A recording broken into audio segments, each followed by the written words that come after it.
დმანისის არქეოლოგიური მასალის შესწავლის შედეგად მიღებული უახლესი სამეცნიერო კვლევის შედეგები წარადგინეს დმანისის მუზეუმის ნაკრძალში. ასევე წარმოდგენილი იყო ცნობილი პალეოარტისტის ელისაბედ დეინესის მიერ დმანისელი თინეიჯერის აღდგენილი ფიგურა, მასვე ეკუთვნის ეზოს და მზიას ქანდაკებები. გამოიფინა დმანისში აღმოჩენილი ცხოველების სულები და ქვის იარაღები. ცნობილი პალეოარტისტის მაურისიო ანტონის მიერ შესრულებული ჰომონინებისა და დმანისის გარემოს რეკონსტრუქციები.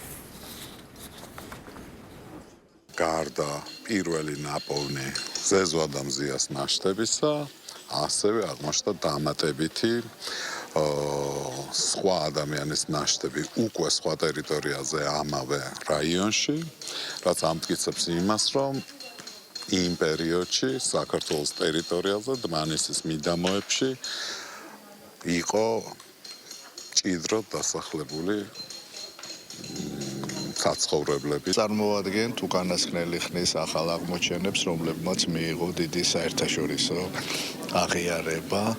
მათ შორის არის აღმოჩენი დაახლოებით 20 წლის კვლევის შედეგი სხვადასხვა ტექნოლოგიების გამოყენებით და დღეს ჩვენ ზუსტად შეგვიძლია ვთქვათ, რომ აი ზეზოას და მზიას შვილი პირობითად რამდენი წლის იყო გარდაცვალების დროს და ვამბობთ, რომ პირველი უძველესი თინეიჯერის ასაკი იყო 11 წელი.